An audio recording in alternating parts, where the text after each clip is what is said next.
மதுரையில் 2 மணி நேரம் கொட்டிய கனமழையால் சாலைகள் வெள்ளக்காடாக மாறியதுடன் தாழ்வான பகுதிகளில் உள்ள வீடுகளையும் மழைநீர் சூழ்ந்தது.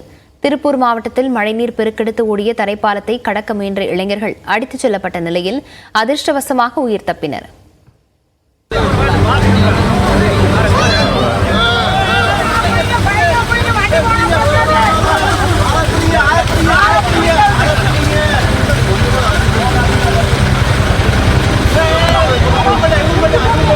திருப்பூர் மாவட்டத்தில் பெய்த கனமழையின் போது தரைப்பாலத்தை கடக்க முயன்ற இளைஞர்கள் நீரில் அடித்து செல்லப்பட்ட காட்சிகள் தான் இது.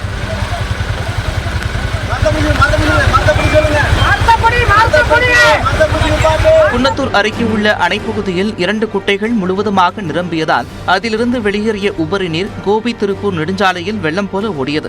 அங்கிருந்த தரைப்பாலத்தை மூழ்கடித்தபடி வெள்ளம் சென்றதால் 2 கிலோமீட்டர் வரை போக்குவரத்து பாதிக்கப்பட்டது. ஆனால் ஆபத்தை உணராமல் இருசக்கர வாகனத்தில் பாலத்தை கடக்க முயன்ற இருவர் வெள்ளத்தில் அடித்து செல்லப்பட்டனர்.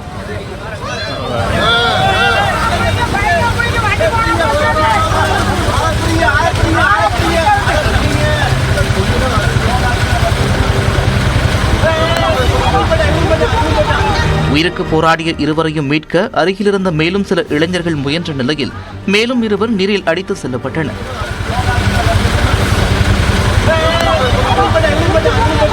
நல்வாய்ப்பாக அருகே இருந்த மரக்கிளைகளில் 4 பேரும் சிக்கியதால் அங்கிருந்தவர்கள் பத்திரமாக அவர்களை மீட்டனர். இதேபோல ஈரோடு மாவட்டம் நம்பியூர் மற்றும் அதன் சுற்றுவட்டார பகுதிகளான இச்சிப்பாளையம், வெள்ளாளப்பாளையம், பழனிக்கவுண்டன்புதூர் உள்ளிட்ட பகுதிகளில் பெய்த கனமழையினால் வெள்ளப்பெருக்கு ஏற்பட்டது. இதன் காரணமாக சந்தன நகர் குளம் உடைந்து அருகில் இருக்கும் வீடுகளுக்குள் தண்ணீர் புகுந்தது. ராஜீவ்காந்தி நகர், ஆண்டிக்காடு, சந்தன நகர் உள்ளிட்ட பகுதிகளில் வசிக்கும் 50க்கும் மேற்பட்ட குடும்பங்கள் மழைநீர் புகுந்ததால் வீடுகளை விட்டு வெளியேறின.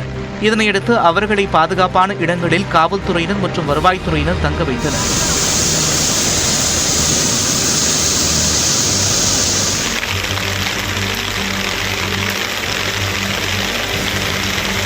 மதுரையில் நேற்று மாலை கொட்டி தீர்த்த கனமழையால் அண்ணா பேருந்து நிலையம், அண்ணா நகர், கே நகர், கோரிப்பாளையம், சிம்மக்கல், தல்லாக்குளம், மாட்டுத்தாவணி உள்ளிட்ட பகுதிகளில் சாலைகளில் வெள்ளம் பெருக்கெடுத்து ஓடியது.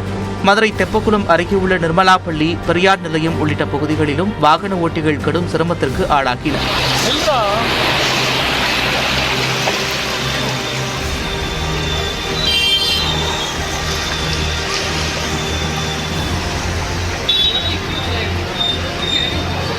மதுரை மீனாட்சி பசார் அருகே உள்ள கருடர் சுரங்க பாலத்தில் மழைநீர் தேங்கியதால் போக்குவரத்து நிறுத்தப்பட்டது. வைகை ஆற்றில் தரைப்பாலத்தை ஒட்டி 2 கரைகளையும் மழைநீர் தொட்டு சென்றதால் ஆற்றில் யாரும் இறங்காத வகையில் நடவடிக்கை எடுக்கப்பட்டது. அண்ணா பேருந்து நிலையம் மற்றும் ஆவின் உள்ளிட்ட பகுதிகளில் பெய்த மழையால் ஏற்பட்ட வெள்ளம் குடியிருப்புகளில் புகுந்தது. இதனால் வாஷிங் மிஷின் உள்ளிட்ட மின்சாதனங்களை கட்டில் மேல் வைத்து நீரில் நின்றபடி மக்கள் வீடுகளில் பரிதவித்தனர். தகவல் அறிந்த மதுரை தல்லாக்குளம் தீயணைப்புத் துறையினர் மற்றும் மாநகராட்சி அதிகாரிகள் சம்பவ இடத்திற்கு வந்து மழைநீரை வெளியேற்றும் பணிகளில் ஈடுபட்டனர். கோத்தகிரியில் கட்டி முடிக்கப்பட்ட 10 நாட்களில் அரசு பள்ளியின் தடுப்புச் சுவர் மழையால் இடிந்து விழுந்தது. இதேபோல தமிழ்நாட்டின் பல்வேறு இடங்களில் மழையின் தாக்கங்கள் குறித்து இந்த தொகுப்பில் பார்க்கலாம். உடுமலையை அடுத்துள்ள திருமூர்த்தி மலைப்பகுதிகளில் மழை நீடிப்பதால் பஞ்சலிங்க அருவியில் வெள்ளப்பெருக்கு ஏற்பட்டுள்ளது.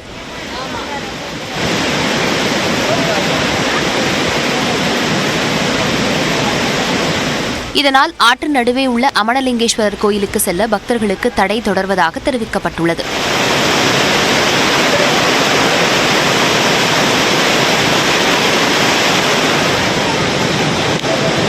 நீலகிரி மாவட்டம் கோத்தகிரியில் பெய்த மழையால் அரசு பள்ளியில் கட்டி முடித்து 10 நாட்களேயான தடுப்புச் சுவர் இடிந்து விழுந்தது. அந்த நேரத்தில் சாலையில் யாரும் செல்லாததால் நல்வாய்ப்பாக உயிரிழப்பு தவிர்க்கப்பட்டது.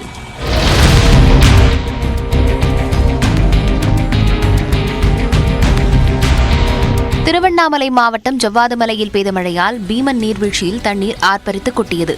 இதனால் அங்கு செல்ல பயணிகளுக்கு தடை விதிக்கப்பட்டுள்ளது.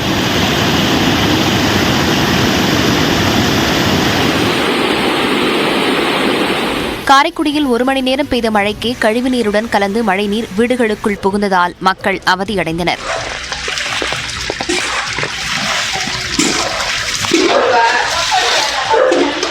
இதை பல முறை நகராட்சி நிர்வாகத்துல இந்த மழைநீர் வடிகால கால்வாயை ஒரு புதுசா கட்டி கொடுங்கன்னு சொல்லி பல மனுக்கள் எல்லா அதிகாரிகளையும் பார்த்து கொடுத்தாச்சு. செய்யறோம் சொல்றாங்களே ஒழிஞ்சு கடந்த 2-3 வருஷமா அழுத்தம் கொடுக்குறோம், அவங்க செய்யவே மாட்டேங்கிறாங்க. விருதுநகர் மாவட்டத்தில் உள்ள மேற்கு தொடர்ச்சி மலைப்பகுதியில் பெய்த மழையால் வத்திராயிருப்பு அருகேயுள்ள பாப்பாநத்தம் ஆற்றில் திடீர் வெள்ளப்பெருக்கு ஏற்பட்டது.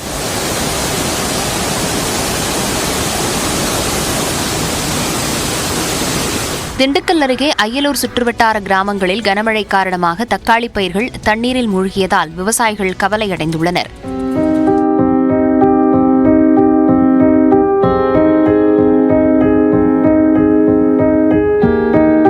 தஞ்சாவூர், வல்லம், செங்கிப்பட்டி, திருக்காட்டுப்பள்ளி, பூதலூர் சுற்றுவட்டார பகுதிகளில் இரவு முழுவதும் மழை பெய்தது. 23ஆம் தேதி வரை கனமழை தொடரும் என்று சென்னை வானிலை ஆய்வு மையம் தெரிவித்துள்ளது. தேனி, தென்காசி, கன்னியாகுமரி மற்றும் திருநெல்வேலி மாவட்டங்களில் இன்று கன முதல் அதி கனமழை பெய்யக்கூடும் என்றும், விருதுநகர், திருப்பூர், கோவை, நீலகிரி மற்றும் திண்டுக்கல் மாவட்டங்களில் இன்று ஓரிரு இடங்களில் கன முதல் மிக கனமழை பெய்யும் என்றும் வானிலை ஆய்வு மையம் தெரிவித்துள்ளது. ராமநாதபுரம், மதுரை, சிவகங்கை, தூத்துக்குடி, தஞ்சாவூர், திருவாரூர், மயிலாடுதுறை, நாகப்பட்டினம், கடலூர், அரியலூர், பெரம்பலூர், திருச்சி மற்றும் புதுக்கோட்டை மாவட்டங்களில் இன்று கனமழை பெய்ய வாய்ப்பிருப்பதாகவும் வானிலை ஆய்வு மையம் கணித்துள்ளது.